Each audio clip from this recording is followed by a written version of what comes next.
मैंने अपने सगे संबंधियों पर बहुत भरोसा रखा था, पर दहेज न दे सकने के कारण वो मुकर गए। हैसियत में हम उनसे थोड़ा कम हो गए। कहते हैं मेरी बेटी का नसीब अच्छा नहीं है, इसीलिए अब तक उसकी शादी नहीं हो रही है। किसी के साथ जान पहचान बनाते हैं और सांसारिक अभिलाषाओं में फंस जाते हैं, जिससे परमेश्वर की योजना को पूरी नहीं कर पाते। ऐसा करके हम खुद के लिए बाधा बन जाते हैं।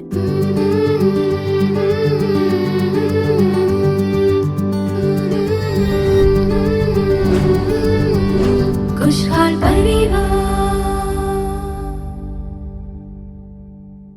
हमारे प्रियजनों, प्रभु यीशु मसीह के प्यारे नाम में आपको हमारा प्रेम भरा अभिवादन। हमारे इस खुशहाल परिवार कार्यक्रम के द्वारा आपसे मिलकर हमें बेहद खुशी हो रही है। जैसे हर घर में एक चौखट होती है, हर घर की अपनी एक समस्या भी होती है, पर सभी समस्याओं के बीच में भी प्रभु यीशु मसीह हमारे साथ है। कई ऐसे लोग हैं जो अपने बच्चों के भविष्य को लेकर काफी चिंतित हैं। उनकी उम्र लगातार बढ़ रही है, उनके विवाह संबंधी कार्यों में लगातार बाधाएं आ रही हैं। क्या आप भी ऐसी चिंताओं में हो? चिंता ना करें, आपके आंसुओं को देखने वाले प्रभु आपके लिए चमत्कार करेंगे। विवाह संबंधी समस्या आज दूर होंगे। परमेश्वर सारे कार्यों को सफल बनाएंगे। पर सबसे पहले बहन ज्योति कार्यक्रम देखते हैं। खुशहाल परिवार।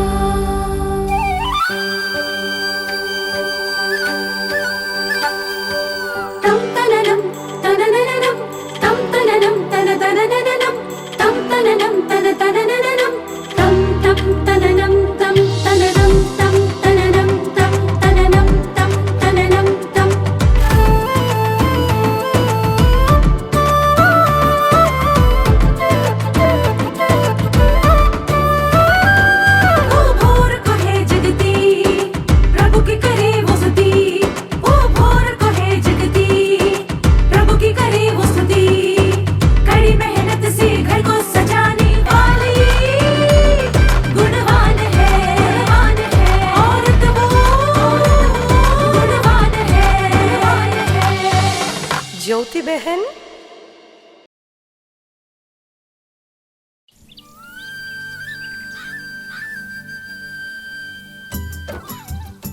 और जनाब, आप तो दुल्हन दिखाने वाले थे, पर दुल्हन भी गायब है और आप भी गायब हैं। ये तो काफी उतावला लग रहा है। हे, मैं जानता हूँ तुम क्या सोच रहे हो। एक अच्छा रिश्ता है मेरे पास। अच्छा, यकीन ही नहीं हो रहा है। ये आपने कैसे कर लिया? अरे क्या बात कर रहे हो? हाँ? बहुत अच्छी लड़की है, खूबसूरत भी है, अच्छी नौकरी भी है। तो बात पक्की कर दीजिए। हाँ, इसीलिए तो आया हूँ मैं। अभी उस लड़की के घर ही जाना है मुझे। अगर कुछ पैसे मिल जाते तो जाकर बात पक्की कराता हूँ। अरे तुम सुनो। अरे रे, देख लिया इसने मुझे। कनकम्मा, हाँ? एक अच्छा रिश्ता आया है। हाँ? बहुत ही अच्छा परिवार है और लड़का भी बहुत अच्छी नौकरी पर है। सच कह रहे हैं? बहुत खुशी हो रही है। बेटी की जल्दी शादी हो गई तो मेरा बोझ उतर जाएगा। अरे उसीलिए तो आया हूँ मैं। अगर कुछ पैसे मिल जाए तो जाकर बात पक्की कराता हूँ।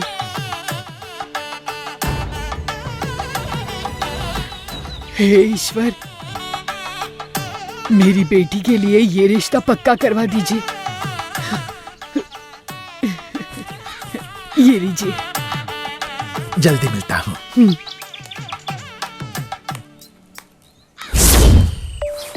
आप तो कह रहे थे रिश्ता पक्का होते ही तुरंत आकर जवाब देता हूँ।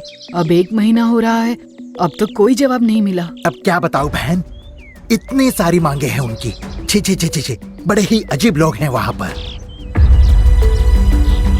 कनकम्मा, तुम्हारे परिवार के लिए बिल्कुल लायक नहीं है वो। पर आप चिंता मत कीजिए, उनकी बातें छोड़ दीजिए। पास के गांव से एक दूसरा रिश्ता आया है। बहुत ही अच्छा परिवार है। ये पड़ोस के रामास्वामी ने अपनी बेटी के लिए पूछा था, लेकिन मैंने आपकी बेटी के लिए इस रिश्ते की बात की है। बहुत अच्छा किया आपने। किसी भी तरह बात पक्की कर दीजिए। मेरी बेटी की उम्र भी बढ़ रही है और साथ ही मेरी चिंता भी। अरे हाँ, इसीलिए तो आया हूँ। अगर कुछ पैसे मिल जाए तो मैं जाकर बात पक्की कराता हूँ।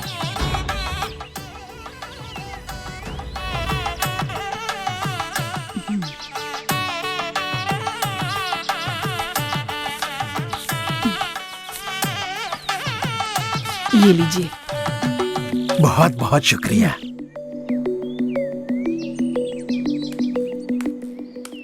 क्यों मैं इतनी बेवकूफ लग रही हूँ?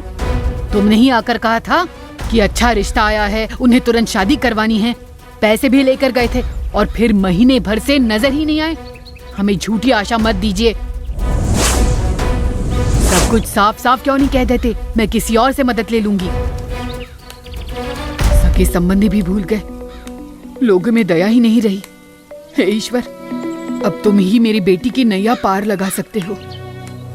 तो भैया अगर कुछ पैसे मिल जाते तो जाकर रिश्ता पक्का कराता।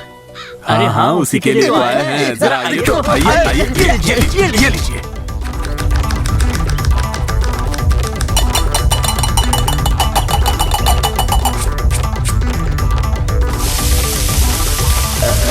फिर से कभी पैसों की बात करके तो देखो, मुंह अच्छा तोड़ सुनो, दूंगा तुम्हारा। ये कनगम्मा को मैं दूल्हा नजर नहीं आता क्या? अरे पहले उनकी नजर में तुम्हें एक इंसान दिखना होगा। तुम्हें देखकर तो सिर्फ एक गोल मटोल आलू ही याद आता है। चलो।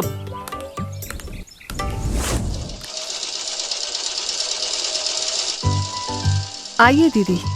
ज्योति, जरा ये कपड़े सिला दो। माप के कपड़े भी हैं, जरा अच्छे से सीकर दे दो। ठीक है दीदी, मैं 2 दिन में दे देती हूँ। क्या हुआ दीदी? मेरी बेटी की उम्र बढ़ती ही जा रही है ज्योति। अगर कोई अच्छा लड़का हो तो मुझे जरूर बताना बेटी। अरे दीदी, आप रो क्यों रही हो? आप बैठिए, आइए बैठिए।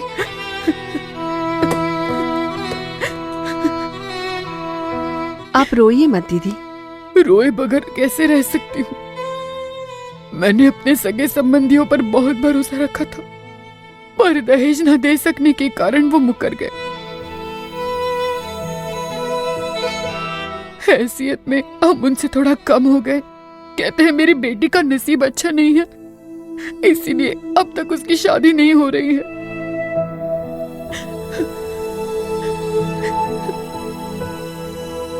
पिछले हफ्ते पास के सरस्वती ने आकर कहा कि अच्छा बहन जी, आपकी बेटी की उम्र बढ़ती ही जा रही है, उसकी शादी के बारे में कुछ सोचा या नहीं? अगर अच्छा रिश्ता तो पहले मिलने दो। आखिर मैं करूँ तो भी क्या? 4 साल से अच्छे रिश्ते की उम्मीद में हूँ, पर कोई बात ही नहीं हुई है। बहन जी, क्या मैं आपसे कुछ कहूँ? बोलो सरस्वती। बहन जी, क्या मैं आपसे कुछ कहूँ? अगर मेरे बताए अनुसार प्रायश्चित कर लिया तो सब ठीक हो जाएगा। बताओ क्या करना होगा?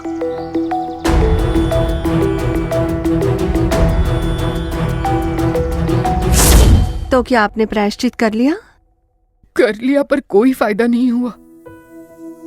जब भी अपनी बेटी को देखती हूँ, उसे देखकर ऐसा लगता है कि कुएं में गिरकर जान दे दूं। अरे दीदी, ऐसी बातें क्यों कर रही हो आप? और मैं आखिर कर भी क्या सकती हूँ? अगर बताऊंगी तो करेंगी आप? कितने सारे लोगों ने क्या क्या करने को नहीं कहा, मैंने सब कुछ करके देख लिया। तुम आखिर ऐसी कौन सी नई बात बोलोगी? मैं कोई नई बात तो नहीं बोलने जा रही हूँ, पर मैं जो बताने जा रही हूँ उससे आपका जीवन जरूर नया बन जाएगा। हाँ? आपने हर एक प्रायश्चित करके देख लिया, पर आपके लिए खुद प्रायश्चित हो गए थे, उन्हीं के बारे में मैं बताऊंगी। वो कौन है?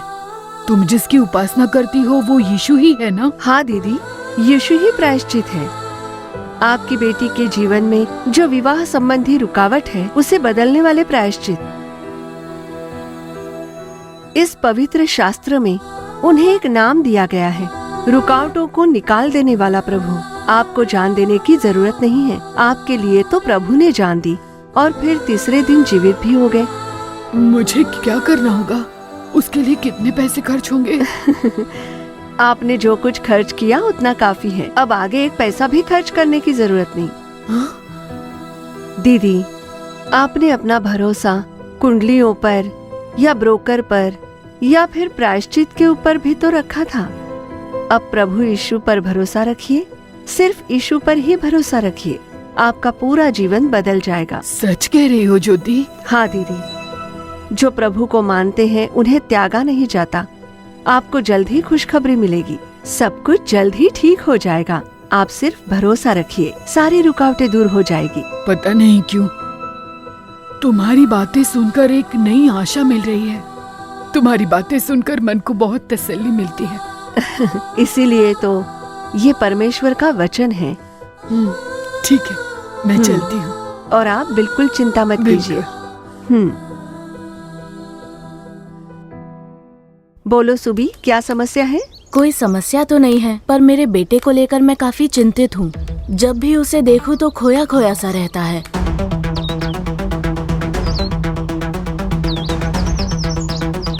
मैं उसकी अच्छी देखभाल तो करती हूँ।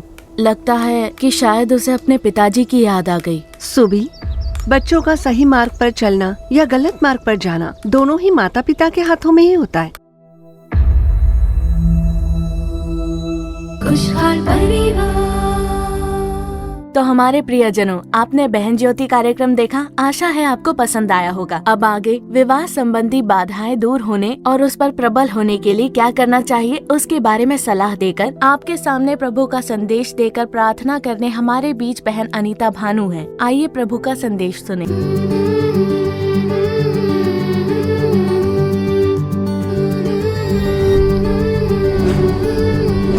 खुशहाल परिवार। मसीह में हमारे प्रियजनों, इस कार्यक्रम को देखने वाले लोगों के लिए हम प्रभु की स्तुति करते हैं। आज के हमारे इस कार्यक्रम में हम जिस शीर्षक के बारे में देखने जा रहे हैं वो है विवाह में बाधा। आज हम कई परिवारों में देखते हैं, कई बच्चों के जीवन में उनका विवाह नहीं हो पा रहा है और कई बाधाएं देख रहे हैं। माता पिता भी इससे काफी चिंतित हैं और बच्चों को काफी समस्याओं का सामना करना पड़ता है। मेरे प्यारे प्रभु के लोगों, अगर परिवार में विवाह में बाधा आ जाए तो कितना दुख और कितना कष्ट होता है।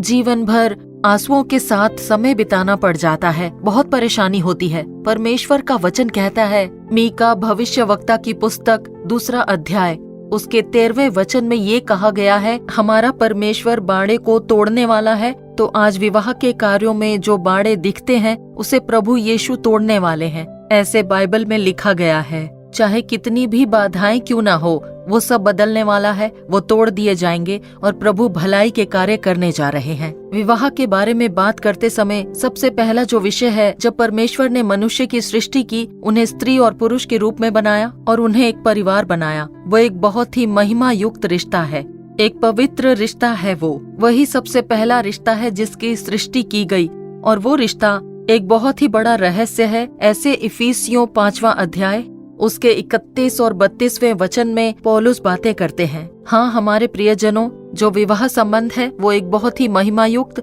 और पवित्र रिश्ता है। इस रिश्ते में कई बाधाओं को देख पाते हैं और वास्तव में वो बाड़ा क्या है और बाड़े क्यों आते हैं उसके बारे में ध्यान करेंगे और फिर उसके लिए हम प्रार्थना करेंगे। तो बाधाएं क्यों आती हैं? सबसे पहले विवाह संबंध में हम बंध ना सके, इसलिए हम खुद ही हमारे लिए बाधा बन जाते हैं। हम जो माता पिता हैं, अपने बच्चों के विवाह संबंधित कार्यों में सबसे पहला जो हम कार्य करते हैं, दूल्हा दुल्हन चुनने के बाद भावी जानना चाहते हैं, ज्योतिषी के पास जाते हैं, शुभ दिन ढूंढते हैं, गुण मिलाते हैं, कुंडली मिलाते हैं। ऐसे कार्यों के बारे में पवित्र शास्त्र क्या कहता है? व्यवस्था विवरण 18वां अध्याय 10 से लेकर 12वां वचन जब हम पढ़ते हैं तो ऐसे सभी कार्य जो हैं वो सब परमेश्वर के सम्मुख घृणित हैं, ऐसा पवित्र शास्त्र में कहा गया है।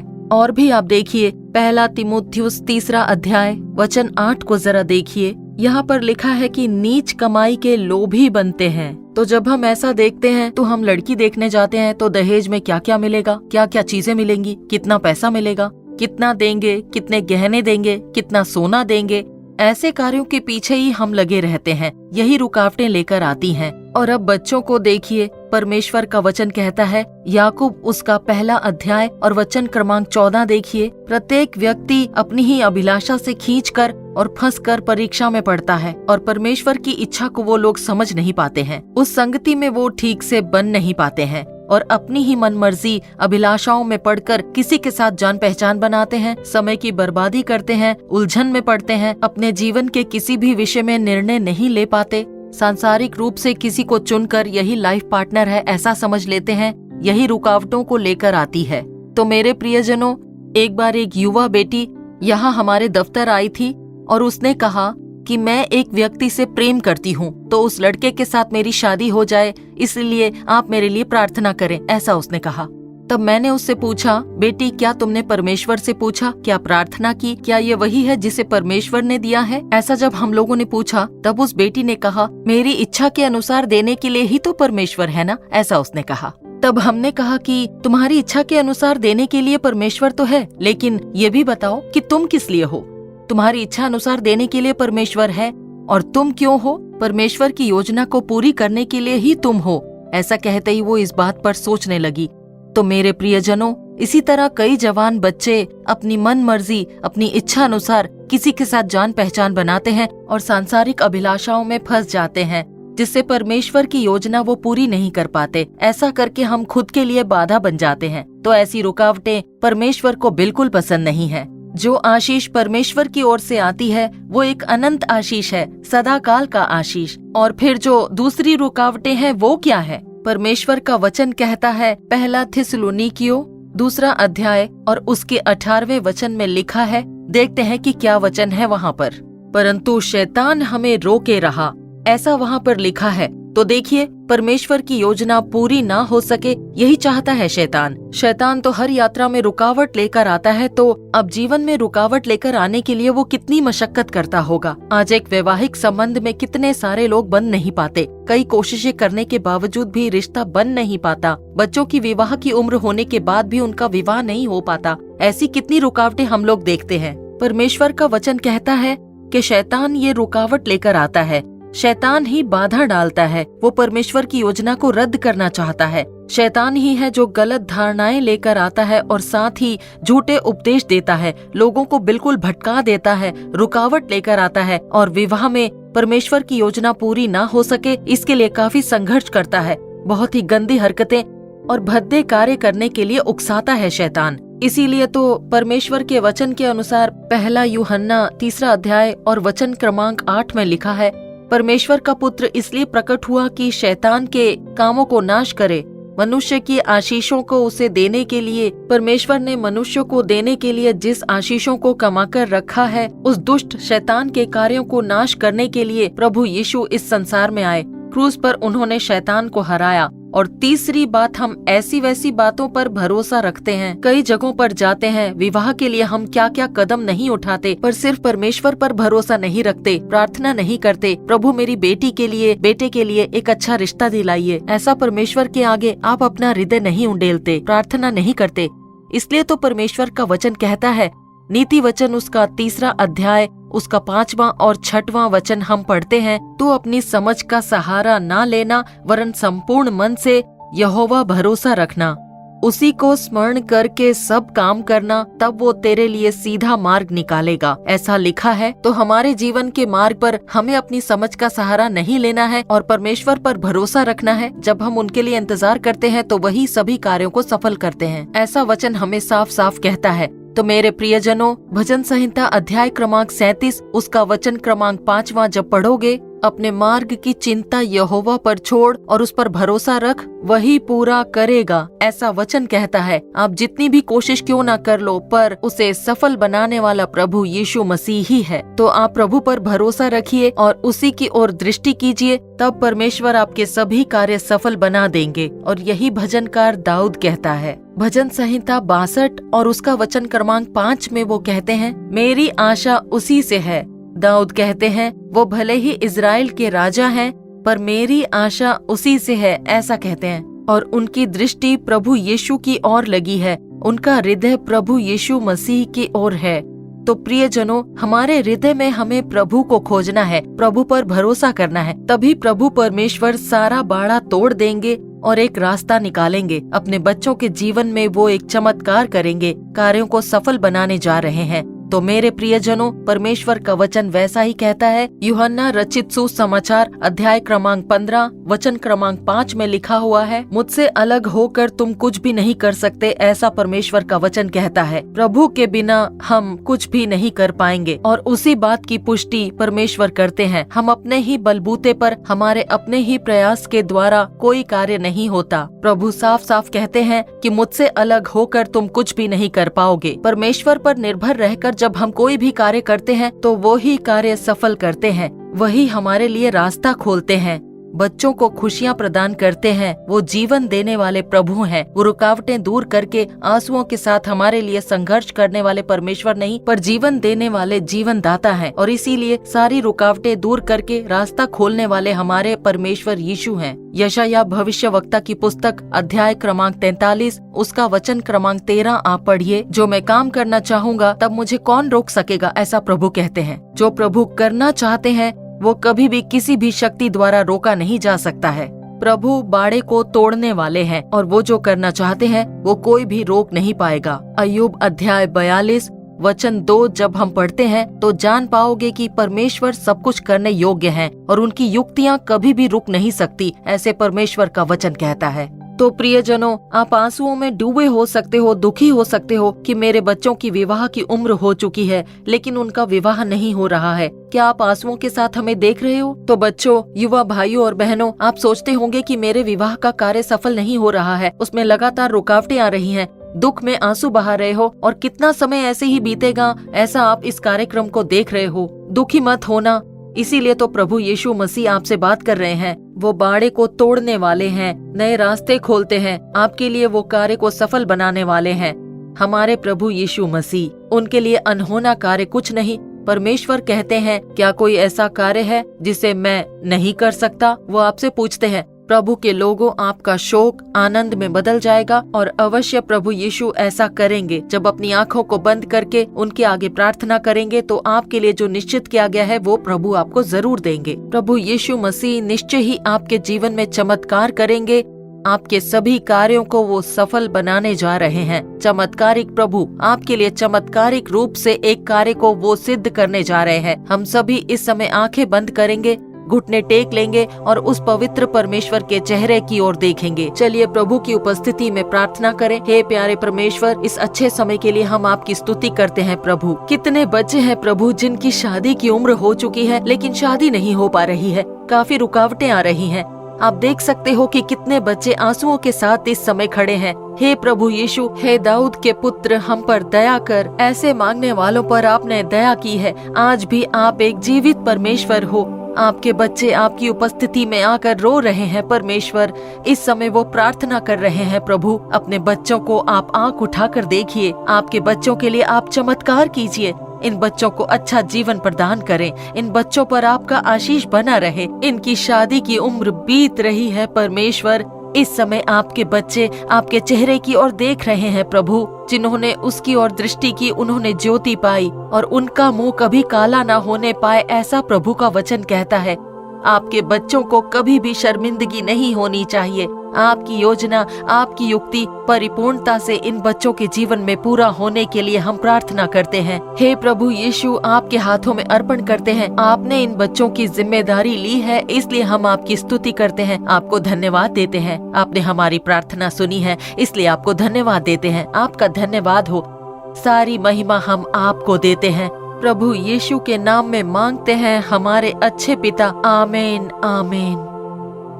खुशहाल परिवार। तो हमारे प्रियजनों, हम मानते हैं कि ये प्रभु का संदेश आपके लिए आशीष रहा होगा।